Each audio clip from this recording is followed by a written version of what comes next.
Assalamualaikum warahmatullahi wabarakatuh. Selamat sore. Praktisi Maritim Indonesia adalah satu organisasi yang dibentuk untuk memberikan satu ruang yang cukup luas kepada para praktisi Indonesia untuk memberikan satu masukan kepada negara terkait dengan daya saing maupun industri dan para pelaku industri maritim Indonesia. Pada kesempatan sore ini ada dua aspek yang dilihat dapat memberikan satu masukan kepada pemerintah untuk memberikan kontribusi terhadap kelangsungan perekonomian khususnya di industri maritim kita. Dan pada kesempatan sore ini sudah hadir pembicara kita. Pertama saya perkenalkan adalah Pak Adarta Ongko Saputra, MBA. Beliau adalah owner dari PT Aditya Arya Prawira dan pemilik Yayasan KIL COVID-19, dan saat ini beliau sebagai Ketua Dewan Pengawas Pramarin dan juga seorang pendiri Pramarin. Yang kedua saya perkenalkan Laksda Suryawiranto. Beliau adalah Kepala Divisi Kebijakan Maritim 1 Pramarin dan membawahi beberapa bidang di Pramarin. Kemudian selanjutnya saya perkenalkan Ketua Umum Pramarin periode 2022-2026, Bapak Dr. Haji Kapten Datep Purwasaputra, SOS, MM. Dan yang terakhir saya perkenalkan Falkin C. De Melo. Beliau adalah Special Advisor Admiral Lines dan Komisioner PT PSA Cargo Solution Indonesia, dan juga dipercaya oleh Ketua Umum sebagai Ketua Bidang Kelautan Praktisi Maritim Indonesia. Terima kasih atas waktu dan kesediaannya. Ada dua hal yang kita tahu bahwa dari sudut aspek secara geopolitik Indonesia terletak di antara dua samudra, yaitu Pasifik, dan menjadi kekuatan poros maritim dunia yang harusnya ini bisa menjadi langkah yang sangat efektif untuk mendorong daya saing Indonesia di kancah internasional. Kemudian kita tahu bahwa kita punya Selat Malaka, punya Selat Sunda, punya Selat Lombok, kemudian ada Selat Makassar. Selat-selat itu hampir setiap harinya dilewati oleh 50% arus barang ke arah timur. Kemudian kita tahu bahwa Logistic Performance Index kita yang dirilis oleh Bank Dunia di tahun 2020, kita berada pada posisi 46 dengan skor 3,15, dan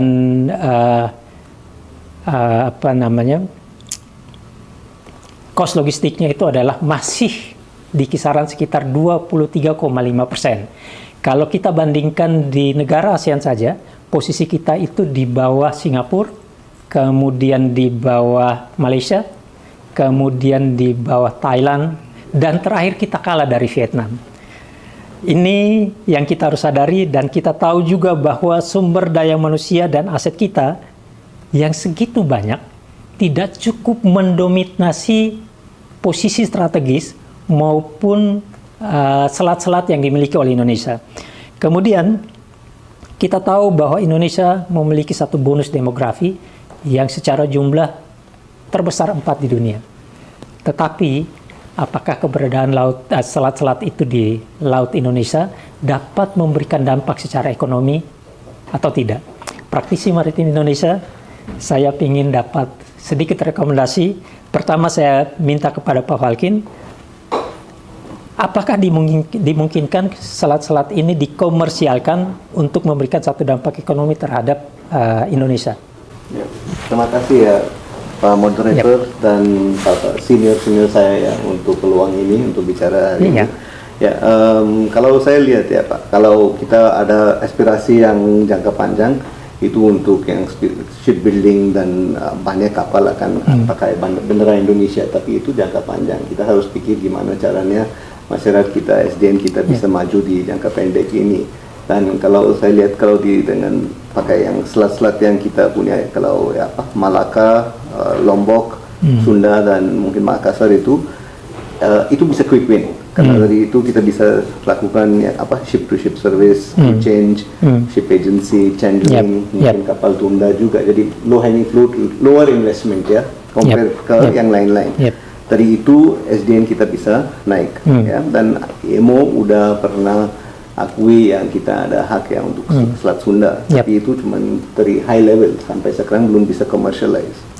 Jadi yang saya harap di periode ini kita bisa bantu kerjasama dengan pemerintah untuk melihat apa yang masih kurang dengan regulasi yang kita punya sekarang, yang bikin kita kurang kompetitif, kurang atraktif untuk ship owner pakai kita. Yep. Ya, jadi ya itu mungkin lihat terlalu sederhana, tapi kita bisa lihat belum ada bisnis juga. Jadi buktinya itu ya, ada yang mungkin bikin kita kurang atraktif.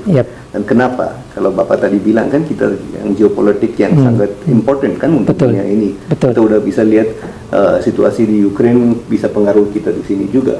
Dan kalau geopolitik kita yang saya sangat bangga kan karena saya pilih dan saya sangat menghargai Indonesia terima saya karena saya lahir di Timur Tengah, besar di India. Dan akhirnya pilih dan harap Indonesia bisa akui saya jadi warga negara Indonesia dan akhirnya jadi. Jadi kalau saya lihat di dalam itu Indonesia yang geopolitik yang bisa yang sangat kuat ya untuk generasi ini dan generasi di depannya, karena kalau kita lihat ya India pasti akan ada situasi yang bisa gak balance dengan Cina. Cina sama. Siapa yang paling neutral? Indonesia. Gak bisa Singapura, gak bisa Malaysia karena ya Indonesia yang paling besar yang demografi power nomor 4. Tapi all this is on paper kan? Kalau kita gak mulai dari step pertama. Jadi saya harapnya kita mulai dari ini ship to ship. Karena dari ship to ship nanti orang akan biasa dengan orang Indonesia, udah bisa komunikasi dengan globe. Tadi Bapak bilang kan ini kadang-kadang kita ada masalah dengan kontrak sama grup asing kan? Itu karena itu Pak SDM kita kuat banget sebenarnya. Tapi very strong. Culture Indonesia bahkan kuat banget. Tapi itu bisa negatif juga kadang-kadang komunikasi dengan orang asing. So we need to close that gap. Ya, karena kita lihat Vietnam udah mulai cukup kuat ya, walaupun mereka lebih nyaman dengan bahasa Vietnam aja. So what's missing ya? Itu missingnya praktis aja. Kita harus maju. Saya udah bicara dengan Pak Wamen di Marwes, Pak Baselio, yang beberapa bulan lalu bantu beres regulasi di NIPA. Karena NIPA dulu ada tarif yang kapal datang 1 hari bayar 15 hari. Itu bikin kurang atraktif kan, tapi itu udah mulai beres kan. Jadi Bapak juga sangat dukung kalau kita bisa bikin white paper apa yang kurang di regulasi, bisa dorong itu. Dan dari sisi itu udah ada banyak pihak yang siap untuk kerja. Yang kurang itu gimana bisa regulate biar commercially attractive. Ya, itu satu Pak. Kedua, itu mungkin sedikit rumit ya, tapi saya harap kita bisa bikin insentif scheme untuk seller, buyer, atau ship owner lokal atau foreign yang bisa buka kantor di Jakarta atau di mana di Indonesia, Batam juga atau Surabaya, dan freight udah mulai collect di sini. Mungkin itu gak CIF atau FOB, tapi freight collect dari sini. Dari itu karena mereka akan buka kantor, SDN akan masuk di kantor, SDN udah akan mulai hafal dengan global shipping term. Dan dari itu kita bisa step by step kasih insentif lagi untuk orang yang mau bikin shipyard, shipbuilding di Indonesia.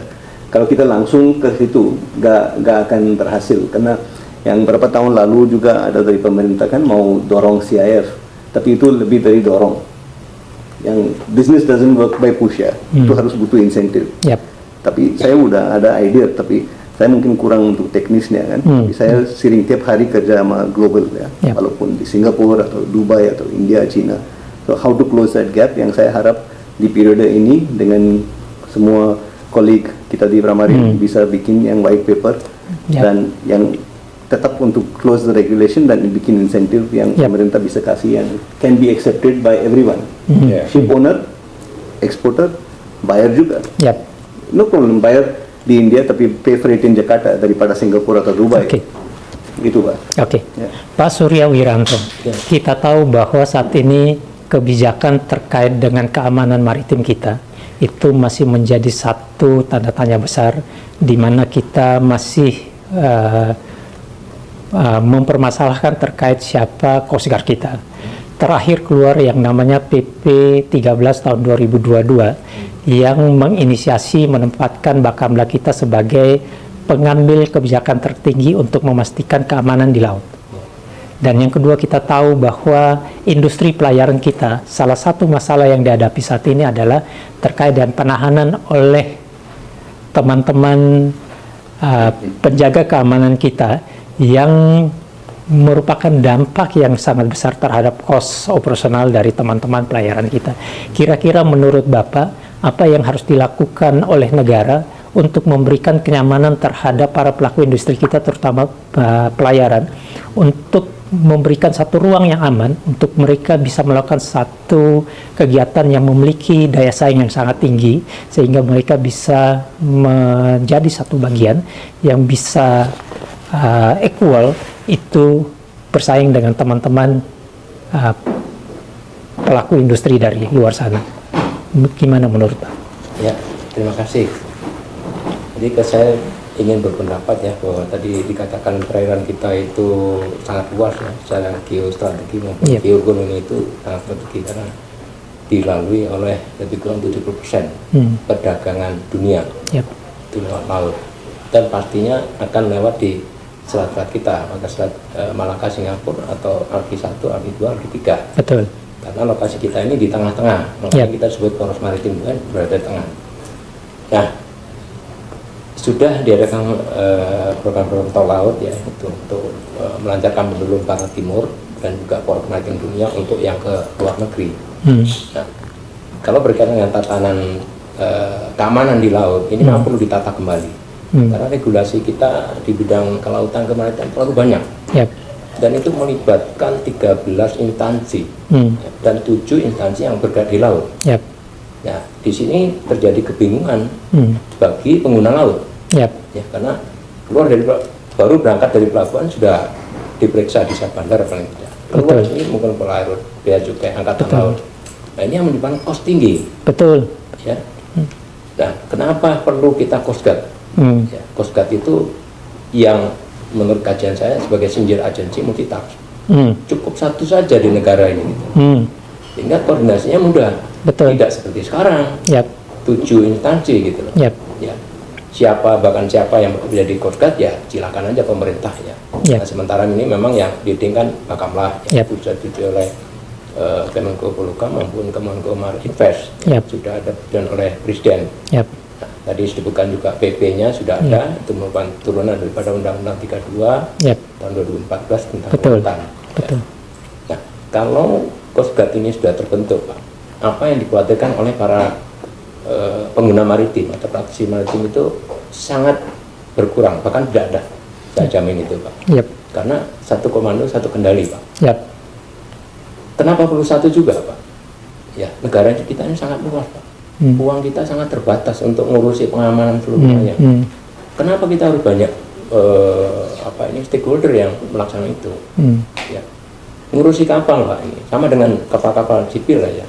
Ngurusi kapal itu harus punya dermaga, harus punya depo logistik, harus punya depo harkan, pemeliharaan dan perbaikan, dan lain-lain, Pak. Harus punya radar misalnya untuk searching. Nah, kalau masing-masing mempunyai itu, Pak. Saya contohkan aja selat Singapura, Pak. Angkatan Laut punya radar, Polair punya, bea cukai punya radar, Pak. APLP punya radar. Bapak bisa bayangin. Tidak malah bagus, Pak. Lurus gambarnya karena saling intervene, Pak. Itulah yang terjadi juga pada operasional. Ya, mohon maaf ini kalau kita operasi, Pak, wilayah barat ini pasti yang dicek utamanya adalah Selat Malaka dan Selat Singapura. Karena banyak madunya di sana, Pak.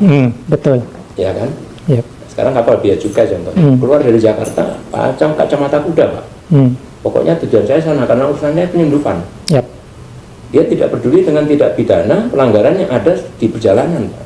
Because it's not tupoksinya dia. Ya. Kalau angkatan laut mungkin atau Bakamlah karena bisa melakukan penyidikan setiap tindak pidana di laut, dia bisa nangkep, Pak. Tapi bagi stakeholder yang lainnya, perikanan contohnya, ya urusannya kapal ikan, Pak. Dia jalan sini ke Natuna, lurus saja dia ke kacamata kuda. Ini kan membuang, Pak, biaya pemerintah. Akibatnya apa? Sekarang kita minyak terbatas, Pak. Teruntak-untak kita mau operasikan kapal, Pak. Semua mengalami hal sama. Nah, efektivitas, efisiensi inilah yang perlu dipikirkan bersama.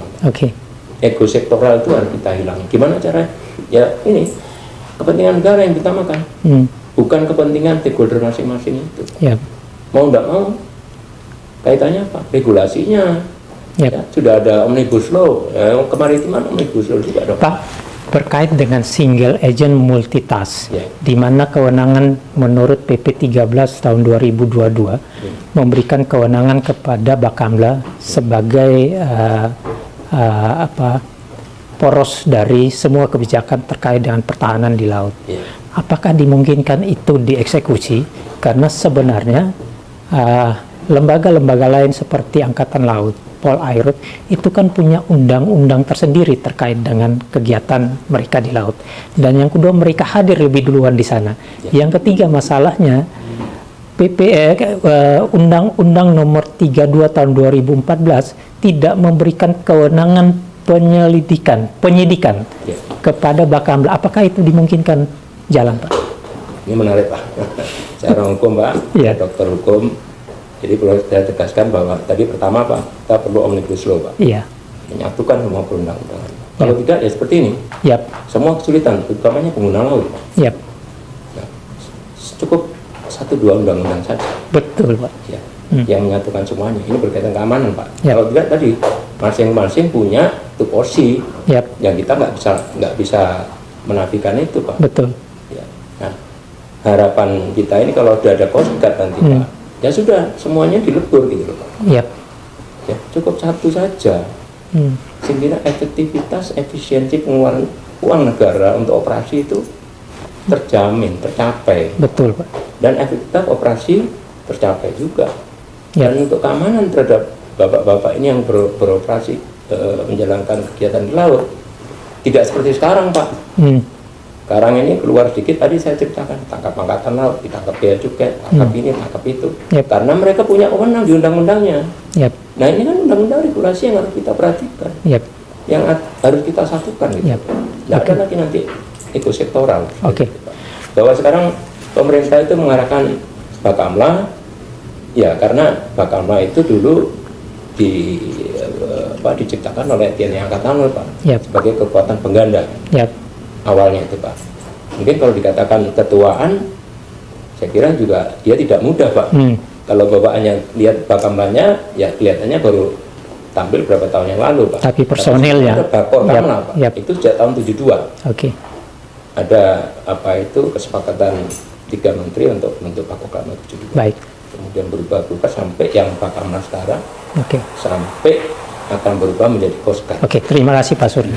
Pak Datet Purwasaputra, Ketua Umum Pramarin periode 2022-2026.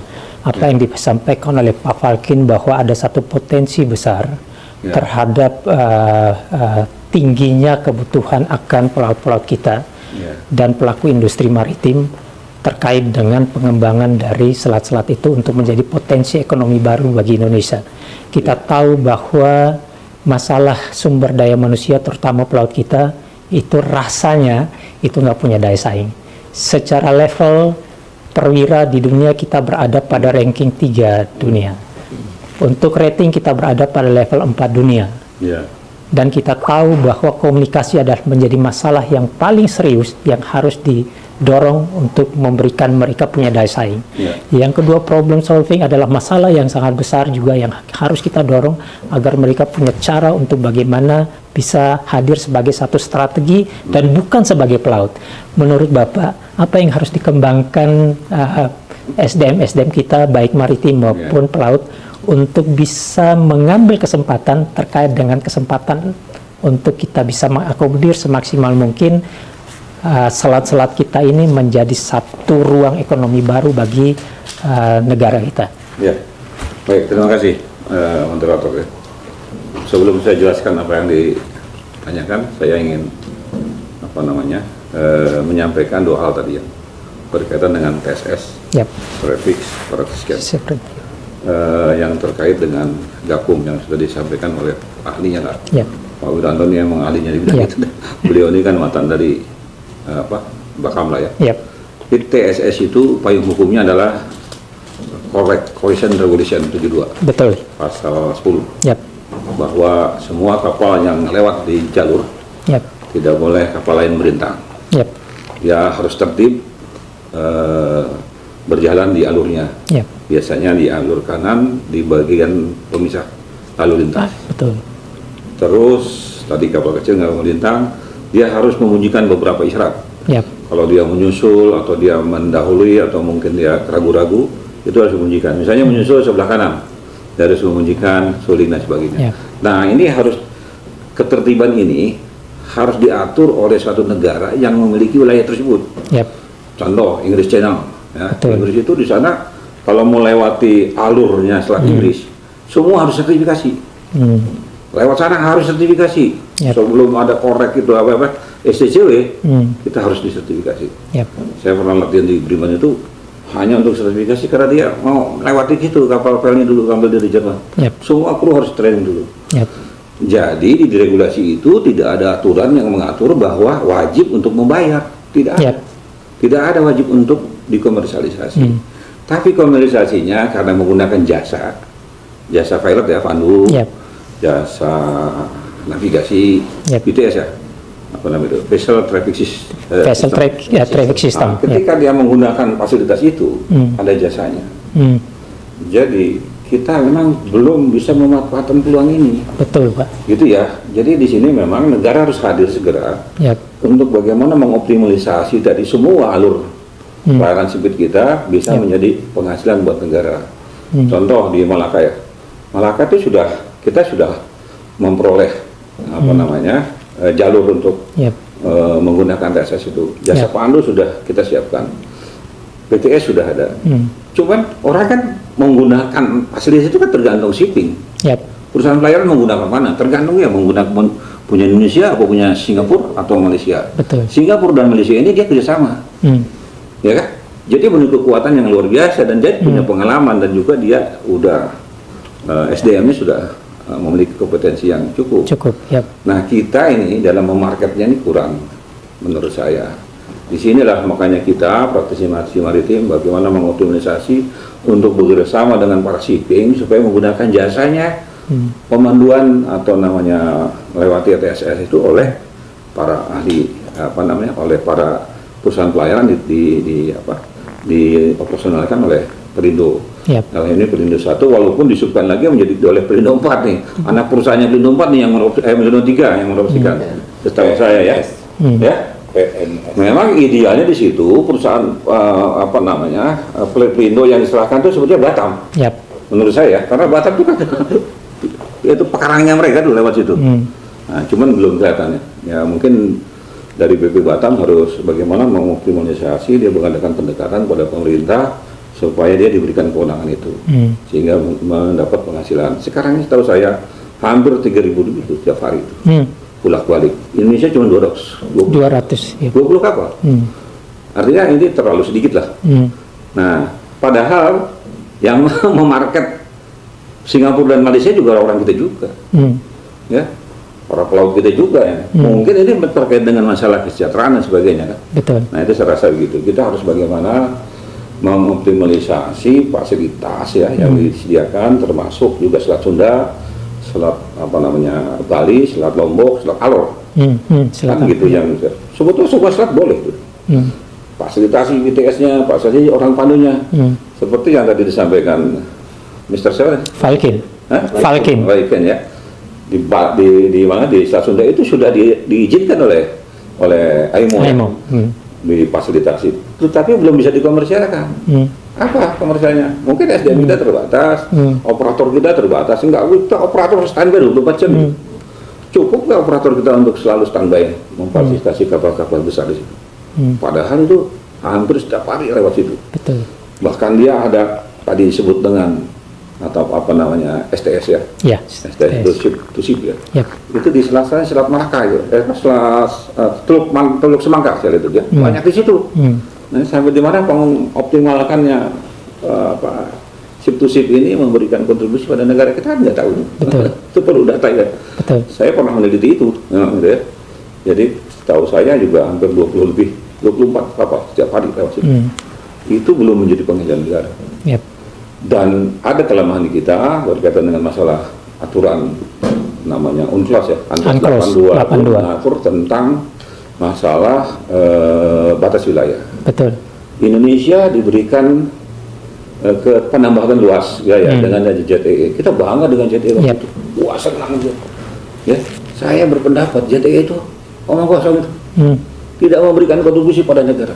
JTE itu hanya luas memang. Ya, cuma kita lalai. TSA tidak bisa memberikan alki. Alki itu ada satu kebebasan di situ. Ya, kebebasan kapal lain lewat di situ. Nah, jadi dia bebas, bahkan ada 20 mil dari pangkalnya 20 mil termasuk ke udara. Jadi kebebasan ini laut dan udara, bebas itu negara lewat situ. Nah, kalau di komersial kan apa masalahnya? Apa mungkin? Sebetulnya mungkin aja harus berbeda dong. Regulasinya ANCLOS sama IMO harusnya. Cuman IMO ini harus kita mengoptimalkan fasilitas yang siap. Kita siap nggak filmnya, pandunya ya, siap nggak PTS-nya, operatornya segala macam. Saya rasa kerja besar ini. Ya? Betul. Nah, saya pikir kerja besar. Terkait dengan masalah penegakan hukum di laut. Yang jadi masalah kan wilayah abu-abu. Kalau wilayah teritorial itu kedaulatan bangsa udah selesai itu menurut saya.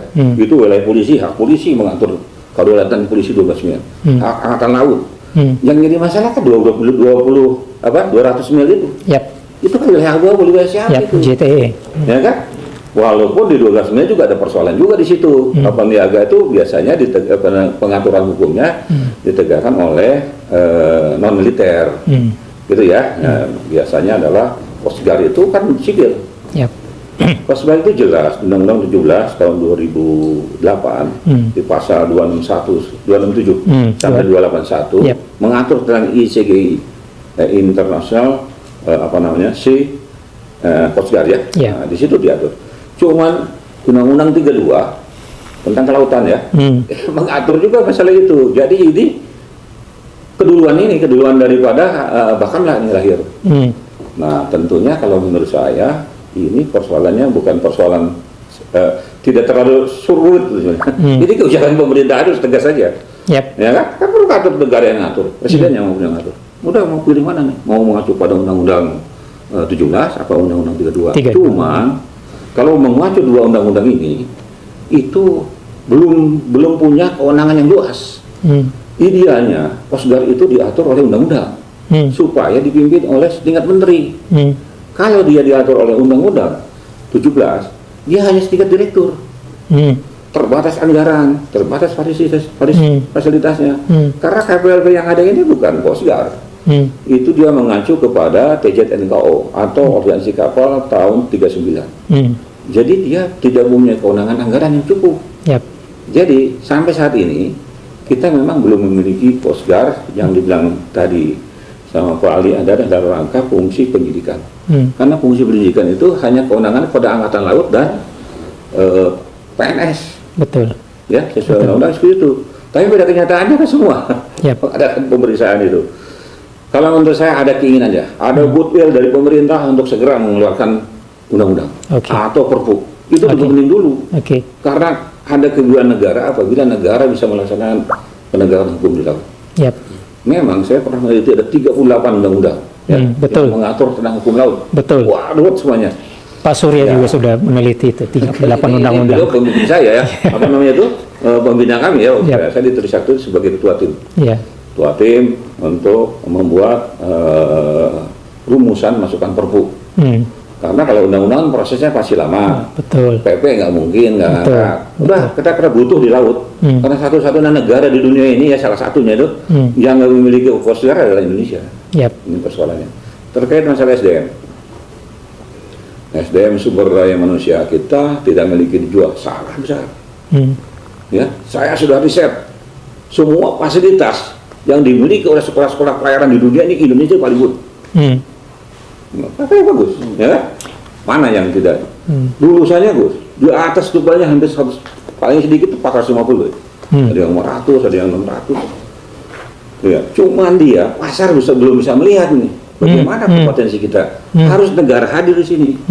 Negara harus memfasilitasi mereka ini bagaimana dia bisa bekerja. Ya, di sini kan ada Depnaker, ada perhubungan, BNP 2 ya, TKI, ada Menteri Koordinator Maritim. Jadi ini tuh mereka fasilitasi oleh negara semua. Nggak ada orang bekerja, dia datang sendiri, semua diatur oleh negara. Nah kita kan juga, ini pelaut yang lulus, apa urusan di kapal, apa urusan di Depnaker, ini aja nggak selesai. Praktisi maritim harus bisa menjauh ini. Ini yang saya inginkan, gitu. Mau gitu, berarti kan senior gitu. Ini harus memfasilitasi, menjabati, kenapa sih negara kayak gitu nih, ya kan gitu. Supaya kita bisa mengoptimalisasi tadi yang kita selalu menganggap potensi ASN itu rendah. Betul. Rendah. Jangan. Saya ngajar di STP, ya. Susah payah saya sebagai pendidik memberikan mereka transfer kepada mereka supaya mereka orang-orang jago. Begitu saya di lapangan, wah kompetensi ASN benar rendah. Tidak. Peluang atau kesempatannya belum ada. Itu menurut saya. Berarti tidak diatur oleh negara. Oke, ya gitu saya rasa. Supaya diskusi ini lebih semarak ya. Lebih semarak. Silakan kalau Pak Adarta Ongko Saputra, Bapak juga sebagai anggota Dewan Pengawas Praktisi Maritim Indonesia. Kalau optimalisasi selat-selat ini dikomersialkan, tentu banyak benefit yang akan didapat oleh para pelaku industri.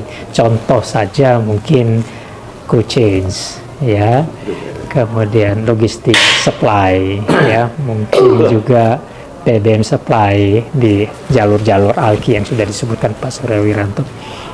Pertanyaannya, apakah para pelaku ini siap dengan opportunity itu?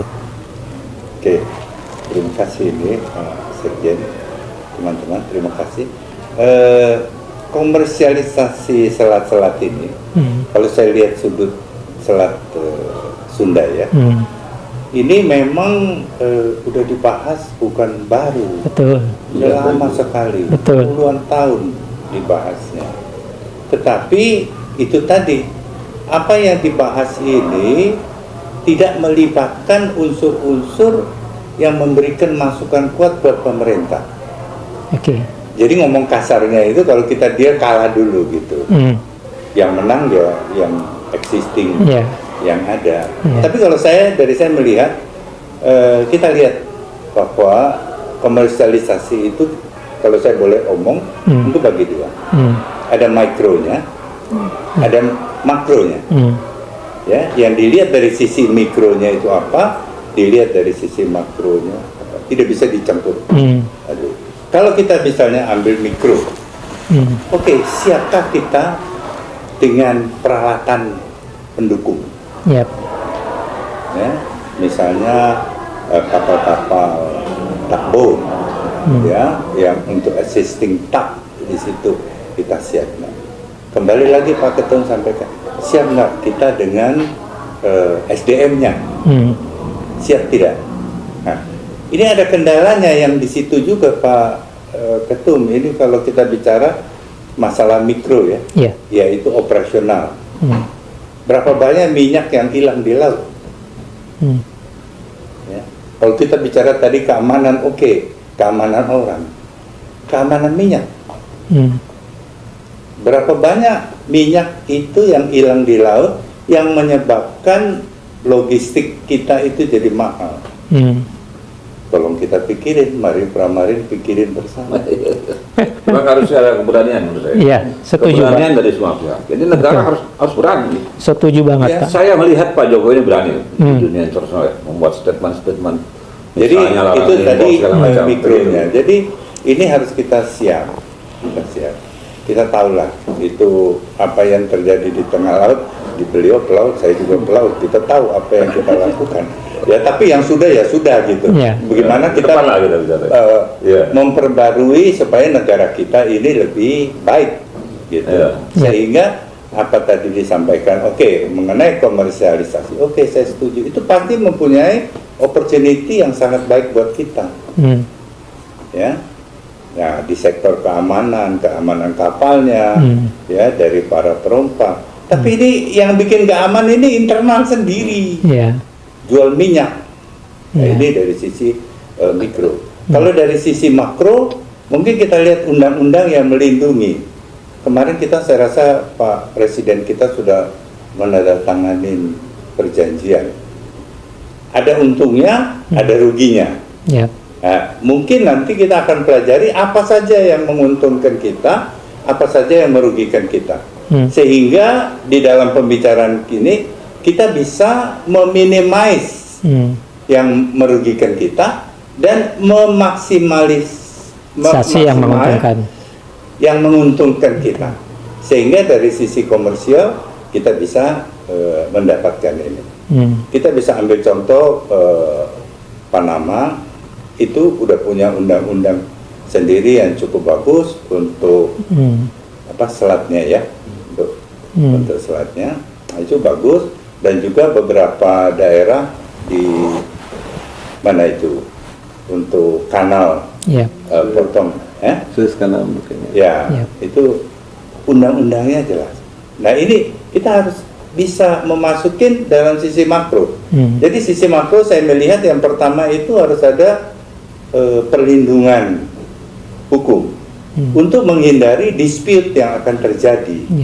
Ya, tadi kalau disinggung tadi kembali bahwa ya kita kembalikan ke pelayaran, bukan begitu. Bukan begitu. Kalau menurut saya bukan begitu. Harus ini yang melindungi. Kalau ini yang melindungi, oke, you anggap itu harus masuk, yang atur itu harus Indonesian flag. Mau apa dia? Nah sekarang yang bekerja di situ bukan Indonesian flag, semua foreign flag. Betul. Kalau itu sudah dirubah, oke, masuk Indonesian flag, baru kita duduk mikronya. Begini gimana? Apa peran pemerintah? Tadi disinggung bahwa sudah masuk di sana, karena saya masuk di sana waktu zamannya Koirul di PMS, kita sama-sama masuk di sana, tapi nothing. Karena apa? Tidak kuat melawan undang-undang yang melindungi kita. Ya itu satu. Yang kedua adalah persiapan, komunikasi, ya, dan juga aturan main. Ini perlu jelas.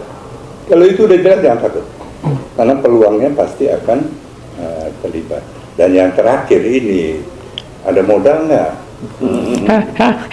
Ya, kita bicara oke, kalau buat negara pasti modal ada itu. Ada. Nah, iya dong, modal negara harus buat negara kan. Ada modal. Ya, cuman tadi saya sampaikan ya terkait dengan masalah kewenangan negara di alur pelayaran bebas itu rakyat itu pelayaran bebas itu. SSA itu alur bebas itu. Jadi tidak punya kewenangan bisa juga mengatur. Hanya kita memberikan pelayanan, ya. Jadi kalau misalnya Selat Sunda itu kan memang wilayah kita. Tapi persoalannya alki itu jadi bebas juga. Ini persoalan juga. Karena alki itu, mohon maaf kita alkinya beliau nih ya. Itu juga termasuk alur bebas itu. Sampai ke Melaka itu, sampai terus ke sana itu. Termasuk dari Selat Bali sampai ke Selat Sulawesi sampai ke atas. Dari alur juga gitu sampai ke ke Laut Banda, terus sampai ke Ambon, sampai ke Bacan, Ternate, terus sampai ke laut sana, laut bebas, laut teduh ya. Itu jadi persoalan juga itu sebetulnya. Tapi itu jelas di wilayah kita. Artinya kewenangan negara yang ada di situ, keberanian itu saya bilang itu di situ harus berani memfasilitasi. Ya, ada anggaran, ada biaya yang itu. Kalau sudah dianggarkan masuk di APBN, misalnya kan, itu memang negara wajib memfasilitasi. Saya rasa mungkin ke depan bisa lah kita mengusulkan kepada Menteri Maritim misalnya kan, bisa memperoleh hasil yang maksimal. Tapi kalau di Singapura, ini kan ada 3 negara di situ. Betul. Yang ada Singapura, Malaysia dan Indonesia. Indonesia lelet. Indonesia ketelat duluan Singapura sama alon-alon kelakon. Iya. Tahun 2017 barulah Indonesia mengoperasikan itu. Dan saya bangga aja, saya salut. Di eranya direktur pelabuhannya kawan saya, Pak Mores. Nah itu kan saya ada anggota kita juga kan.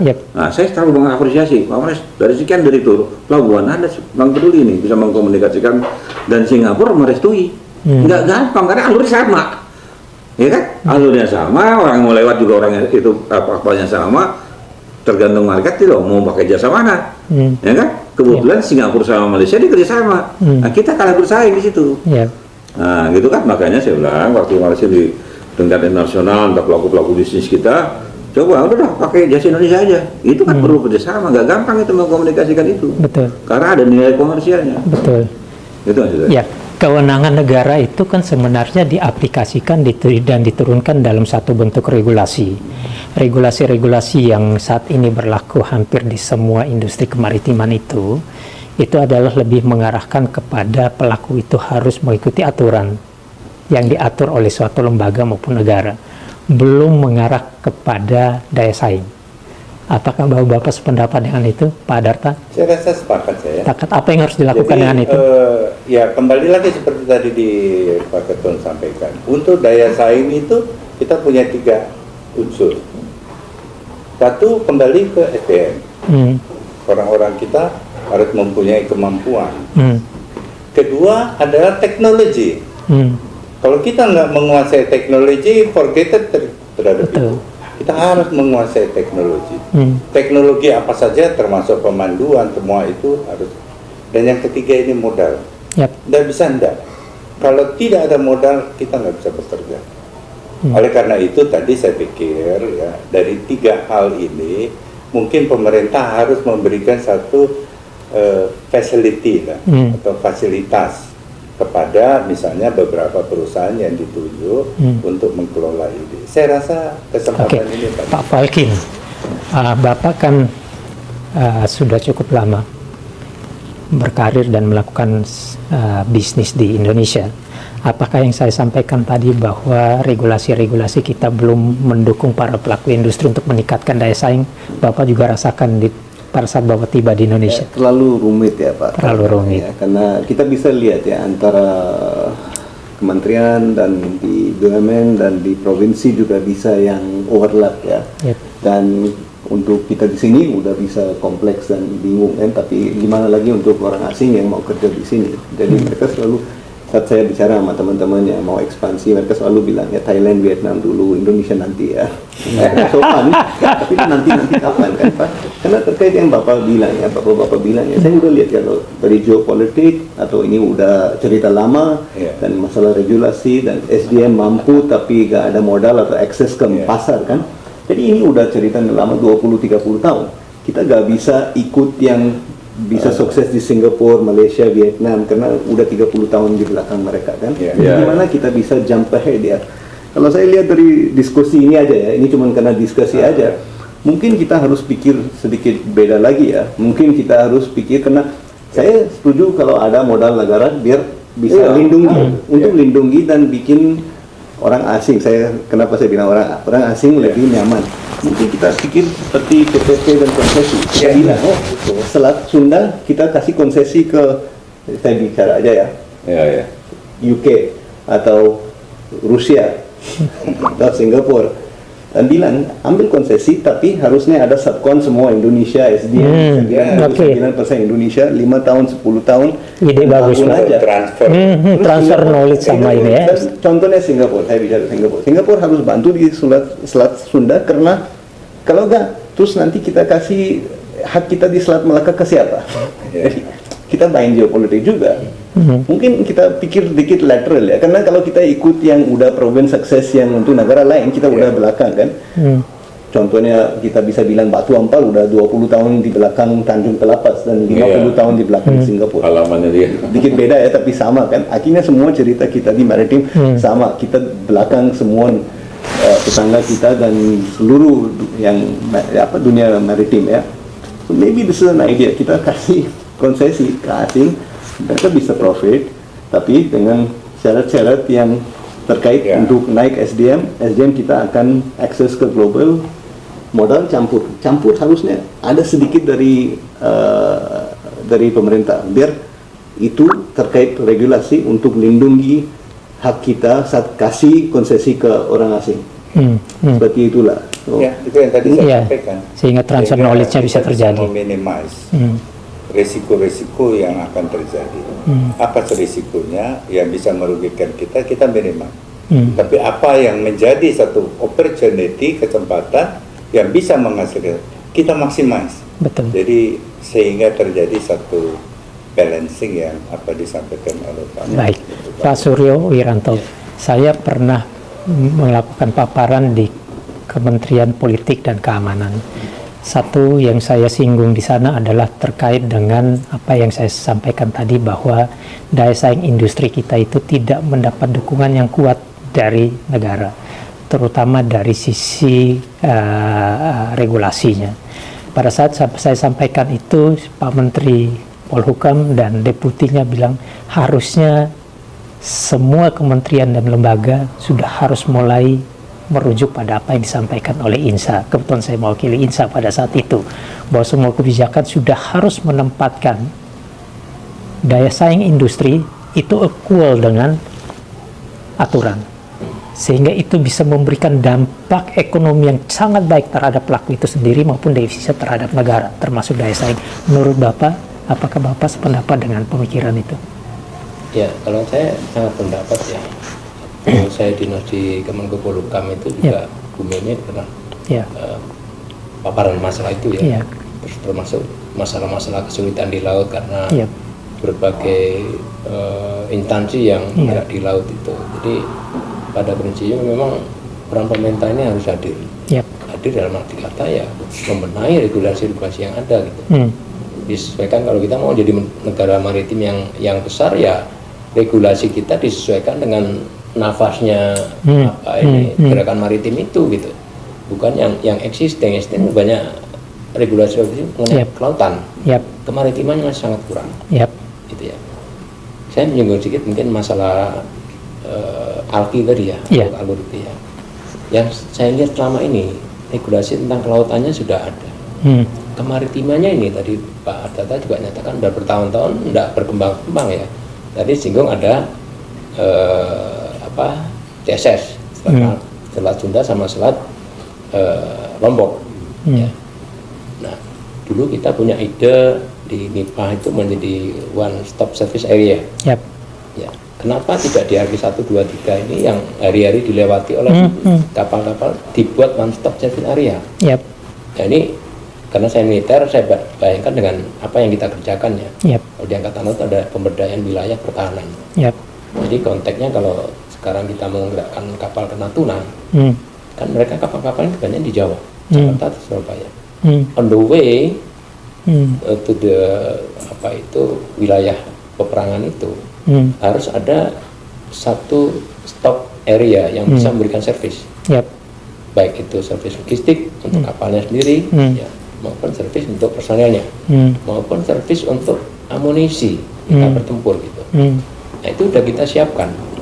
Makanya dikenal adanya pemberdayaan wilayah itu ada komponen cadangan, komponen pendukung dari sisi SDM, SDA, sumber daya alam maupun sumber daya buatan disiapkan di sana. Nah kalau dalam konteks pelayaran sipil ini, saya kira perlu seperti itu, one stop service area. Jangan aturan yang ada sekarang, pokoknya masuk Indonesia itu bebas ya, kamu boleh lintas damai, boleh lintas transit, boleh lintas alur laut kepulauan. Nah kita kayak punya rumah tapi orang keluar masuk dibiarin aja gitu loh. Betul sekali Pak. Ya? Sekarang kita baru TSS, tapi pakai peralatan-peralatan yang jadul. Betul. Kenapa enggak pakai highway traffic seperti di Selat Singapura, Selat Malaka gitu loh. Ya. TSS di Selat Sunda itu kan hanya 3 mil. Betul, 3 mil. Padahal risiko safety-nya itu bukan hanya 3 mil itu. Harusnya sampai dia bebas di Selat Malaka. Nanti kan mengalur lewat Gaspar ke sana terus ke atas Selat Kalimata. Itu memiliki risiko juga terhadap biaya itu. Harusnya terus sampai ke sana. Kenapa kita sampai di situ saja 3 mil? 3 mil nilai komersialisasinya sulit juga. Ya kan? Kita pandu. Sekarang Inggris tadi itu ada 4 state itu di Inggris. Pernah lewat di Inggris loh. Ya. Nah, di situ ganti-ganti pandu, naik lagi. Bayar semua itu. Gitu ya. Krunya yang lewat situ aja harus punya sertifikat, tetap officer ya. Nah, yang dek ya, navigasinya. Harus punya sertifikat itu namanya radar simulator. Radar simulator. Ya kan gitu. Jadi saya nyinggung tentang masalah setuju tidak setuju, makanya saya nih partai maritim ya. Kita ini ngomong maritim banyak. Nggak tahu juk-juk dari mana ngomong maritim. Makanya kacau banyak juga yang ngomong. Makanya praktisi maritim harus mengasesmen. Siapa memang orang ini orang maritim tuh mana gitu ya. Itu baru tahu-tahu maritim ngomong banyak. Saya pusing kan kalau lihat di media atau banyak komen tentang maritim ya. Kalau angkatan laut, pelaut itu pasti orang maritim dah. Karena dia memang bawa kapal atau pelaut Indonesia perwiranya ya memiliki sertifikasi ijazah misalnya ahli nautika atau teknik itu pasti orang maritim. Tapi yang nggak tahu orang pusing juga kali ya. Bahkan menduduki jabatan strategis yang berkaitan dengan masalah kebijakan laut. Tentang IMO, tentang apa, nah, itu harusnya orang-orang yang memiliki kompetensi itu. Kalau memang itu memiliki kompetensi, kita harus sertifikasi itu. Ya, pramarin harus sertifikasi. Inilah orang praktisi maritim. Asesmen dulu. Punya kemampuan nggak? Punya berpikir wawasan apa? Kita buat penilaian pada dia. Kalau udah memang dia punya wawasan tentang maritim, itu kita bersertifikasi. Saya rasa begitu ya, masalah setuju dan setuju ya memang pasti ya setuju, maritim harus kita besarkan. Walaupun kita udah mau berapa tahun ini merdeka ini ya? 6 tahun, masuk ke 7. Masuk ke 7. Merdeka Indonesia ini. Merdeka ini 70 lebih, 75. 6 tahun. 76 nah, ya. ini yang saya akui juga nih. Ini bukan karena orang Pak Jokowi itu pemenangnya saya ngomong, ini harus saya apresiasi. Negara kita peduli maritim itu dari zaman Bung Karno, di era Orde Baru nggak kelihatan, di Orde Pak SBY, sekarang nggak ada. Ini Pak Jokowi sudah ada program poros maritim, tol laut segala macam melalui nawacitanya. Cuman saya lihat belum maksimal. Nah, kita harus bisa memaksimalisasi bagaimana keinginan pemerintah dan ini presiden untuk bagaimana menangkap harapan dia supaya kita bisa meningkatkan. Pak Falkin, Ketua Bidang Kelautan Pramarin. Pak Ketua Umum Pramarin, Pak Datep, kemudian Pak Surya Wiranto, Kepala Divisi 1 Kebijakan Maritim dan Dewan Pengawas Pramarin. Tadi sudah diulas dan disampaikan bahwa ternyata semua itu ada di Indonesia. Tools, ya, kemudian potensi. Kata Pak Ketum, siapa yang bilang pelaut kita itu rendah daya saingnya? Saya sudah survei itu.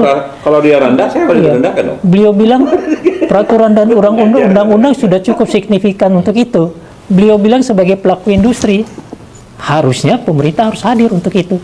Ini kan sebenarnya sudah ada di level para pemikir kita. Tapi bagaimana itu dieksekusi menjadi sesuatu yang benar-benar dirasakan oleh pelaku industri maupun negara itu sendiri. Saya minta kesimpulan dari masing-masing. Praktisi Maritim Indonesia adalah salah satu asosiasi yang memberikan ruang yang cukup besar kepada para praktisi kita untuk dapat memberikan satu ide dan masukan terkait dengan hal-hal yang kita diskusikan ini. Dan target jangka pendek kita, insya Allah tahun 2025-2026, Pramarin kita akan dorong menjadi main actor di kebijakan maritim Indonesia maupun dunia. Kira-kira menurut Pak Falkin, langkah apa yang harus dilakukan oleh Bapak selaku praktisi maritim agar apa yang kita diskusi ini bisa diterjemahkan dalam bentuk kebijakan dan didorong kepada kementerian atau lembaga terkait maupun presiden untuk bisa dieksekusi dan mencapai poros maritim sesuai dengan nawacita presiden. Silakan Pak. Izin ya Pak. Jadi kalau saya lihat ya, kalau di Indonesia kadang-kadang kita selalu ada masalah tentang data. Semua orang akan bicara tentang peluang atau tentang masalah, tapi nggak ada data. Tapi data sebenarnya ada kan. Kalau yang saya harap dengan tim kita yang akan kumpul untuk periode ini, kita akan mulai semua yang dengan datanya. Karena saya seperti bicara dengan Kolonel Samyono, ada data ada. Kita pakai data seperti base-nya. Mungkin sounds very basic, tapi kita lihat yang kita punya banyak pelabuhan yang belum yang udah bangun tapi belum jadi, itu karena base data mungkin salah. Pikir bangun pelabuhan di Selat Melaka akan sukses, tapi setelah itu belum ada kan. Jadi saya harap kalau untuk yang berubah regulasi yang biar sesuai untuk melindungi aset negara dan masyarakat dan bisa untuk bermanfaat juga, kita mulai dari datanya. Regulator bisa sesuai yang kita bicara, bisa berubah tapi masih aman dan masih bisa profitable juga. Jadi data adalah salah satu cara yang akan digunakan oleh para praktisi maritim Indonesia untuk memberikan satu review terhadap apa yang terjadi untuk meningkatkan daya saing industri. Menurut Pak Ketum, apa yang harus dilakukan oleh praktisi maritim Indonesia? Nah, saya sebelum menyampaikan itu, saya mau mengevaluasi dulu ke belakang. Apa yang kita diskusikan ada 3 tadi ya. TSS, masalah gakum di laut ya, sama sedikit nyinggung SDM. Sebetulnya persoalan yang perusahaannya itu apa sih? Ya kan? Kita kan nyinggung undang-undang terus. Indonesia sepanjang ini, tidak reformasi ini bukan satu yang hebat gitu. Bukan satu hal yang final terus kita harus ikuti juga. Ada yang di era yang lalu yang juga mungkin menjadi harus kita pertahankan. Ya kan? Sehingga tidak terlalu banyak regulasi. Ini ada 38 regulasi ngatur hukum laut itu semua berdasarkan regulasi sekarang, kebijakan sekarang ini. Nah, ada perbedaan di era Orde Lama dan Orde Reformasi ini. Ketika Orde Lama itu diberikan kewenangan kepada presiden sebagai eksekutif, dengan GBHN. Nah, kalau GBHN itu kerjakannya sesuai GBHN. Betul. Nah, tidaklah terlalu banyak undang-undang nih. Undang-undang dulu bikin lagi. Nah, saya perlu ini. Kemarin juga saya sempat diskusi di DPD ya. Persoalannya masalah IKN, masalah apa segala. Persoalan yang mendasar karena undang-undang itu. Undang-undang apalagi sekarang pemerintah dengan parlemen kan lagi nyaman nih. Gampang mau dia bikin pasti disetujui. Yep. Rakyat penonton aja. Nah, ini mungkin yang perlu ditinjau ya. Kita menyangkut masalah hal yang fundamental berkaitan dengan masalah dasar negara yang mengatur tatanan kehidupan bangsa ini, gitu ya. Ya, jadi jika Undang-Undang Dasar 45 itu diamandemen melalui 3 kali dan 4 kali amandemen 2002, acuan dasarnya kita udah hilang marwahnya dari semangat proklamasi. Itu yang pertama. Yang berikutnya dengan keadaan seperti ini ya kita harus berbuat sebisanya. Gitu. Berbuat sebisanya memajukan pemikiran kepada pemerintah, dalam hal ini tentunya menteri-menteri terkait bagaimana Pramarin bisa berperan dalam mengatasi kondisi yang jangka pendek inilah. Karena juga pemerintah sekarang Pak Jokowi lagi semangat masalah maritim, besok belum tentu lagi, ya? Besok mungkin nggak pikir lagi. Nah, ini kita optimalkan yang ada dulu aja. Itulah persoalan mungkin bagaimana praktisi maritim kita ini supaya bahu-membahu lah. Kita harus bersatu. Bersatu menjadi kekuatan yang hebat ya dalam membangun maritim kita sebagai negara yang maritim terbesar di dunia ya. Kita punya hak wilayah, kita hak punya kedaulatan, kita bisa mengatur rumah tangga kita. Saya itu. Ya, Pak Ketum. Jadi 2 hal yang Pak Ketum sampaikan, pertama adalah mengharmonisasi 38 undang-undang menjadi efektif untuk mendukung daya saing kita. Yang kedua adalah kita memberikan dorongan kepada negara untuk dapat melakukan eksekusi berupa kebijakan-kebijakan yang disampaikan oleh Pramarin nantinya. Menurut Pak Wiranto, ada yang bisa disampaikan? Saya sepakat apa yang disampaikan Pak Ketum tadi ya, khususnya utamanya tentang regulasi. Karena terlalu banyak regulasi, terlalu banyak yang mengatur, ya akhirnya banyak yang dirugikan. Dan negara yang utamakan dirugikan. Ya, asing sekarang tadi Pak Klaglin cerita udah kurang kepercayaan pada Indonesia, kos tinggi dan sebagainya. Jadi undang-undang ini perlu di omnibus law-kan gitu ya, disimpelkan gitu, sehingga ya pengaturan semua kegiatan-kegiatan kelautan maupun kemaritiman ini akan lebih lancar. Yang kedua masalah pemberdayaan tadi, kita punya wilayah luas. Kalau Singapura saja bisa memberdayakan orang lewat situ harus pakai piloting, ya kita belum. Ya, kita baru mulai itu pun masih tradisional ya, konvensional, masih menggunakan sarana ejek tentunya, belum menggunakan highway electronic traffic itu. Nah, ini berbudaya. Kemudian semua aturan kelautan terkait dengan melintas di wilayah Nusantara kita, ini kan juga tadi saya katakan masih bebas gitu loh, lintas transit kan, lintas alur laut kan, lintas damai kan. Kenapa kita tidak memberdayakan tadi? Mereka sambil lintas, kita sediakan fasilitas yang akan dibutuhkan mereka ya, untuk keuntungan untuk pemerintah, one of every area tadi. Nah, akhirnya terkait dengan pembinaan kesiapan sumber daya manusianya, sumber daya alam yang ada di wilayah itu, sarana prasarana nasionalnya. Ini semua harus diberdayakan, sehingga nggak mereka lewat pekarangan rumah kita, bahkan dalam jantung rumah kita itu hanya lewat-lewat aja, yang kita punya rumah tinggal melihat aja. Padahal potensi yang ada di situ untuk divisa negara sangat besar sekali. Betul. Mungkin itu aja dari ya, harmonize adalah fokus yang disampaikan oleh Pak Wiranto terkait dengan regulasi kita. Pemberdayaan kementerian dan lembaga untuk mengakomodir wilayah-wilayah yang dapat mendukung kepentingan Indonesia adalah satu hal yang harus diambil oleh Pramarin sebagai satu dorongan kebijakan kepada negara. Pak Darta mungkin ada yang perlu disampaikan.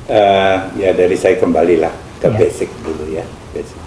Bahwa Pramarin atau praktisi maritim ini lahir dari cita-cita murni insan maritim untuk membangun bangsa dan negara kita supaya kembali seperti cita-cita nenek moyang kita menjadi kuat di sehingga Pramarin akan berfungsi sebagai kita sebutlah agent of development gitu. Jadi sebagai satu bagian dari pembangunan negara kita.